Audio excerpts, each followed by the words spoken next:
මිනිමලිස්ටික් designs වන අයටයි පෙනුමට designs වන අයටයි ලස්සන නෙක්ලස් කලෙක්ෂන් එකක් අරගෙන තමයි අද මං ආවේ. ඉතින් අපි බලමු මේ ඩිසයින්ස් මොනවාද කියලා. මිනිමලිස්ටික් ඩිසයින්ස් වන අයට මෙන්න මේ වගේ නෙක්ලසස් අපි ළඟ තියෙනවා.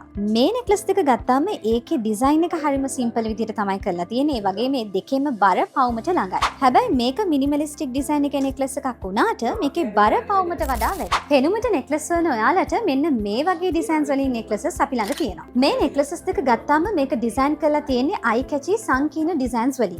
මේ නෙක්ලස් එක පවුන් 1.5ට වැඩියෙන් තියෙනවා වගේම මේ නෙක්ලස් එක පවුන් 2ට වැඩියෙන් තියෙනවා. හැබැයි මේ නෙක්ලස් එක පෙනුමට සංකීර්ණ ඩිසයින් එකකින් හදලා තිබුණාට මේකේ බර වෙන්නේ පවුන් 1.5 වගේ. ඉතින් ඔය බලන්න මේ තියෙන්නේ මිනිමලිස්ටික් ඩිසයින් එකක්, මේ තියෙන්නේ සංකීර්ණ ඩිසයින් එකක්. හැබැයි මේ දෙකේ බර සමානයි. ඉතින් ඔයත් මිනිමලිස්ටික් හරි පෙනුමට හරි කැමති ඩිසයින් එකකින් කැමති බරකට නෙක්ලස් එකක් මිලදී ගන්න කෑගල්ල සරන්න ජුවලරි වෙත එන්න. වැඩි විස්තර දැනගන්න ස්ක්‍රීන් එකේ පෙනෙන නම්බර් එකට WhatsApp මැසේජ් එකක් දාන්න.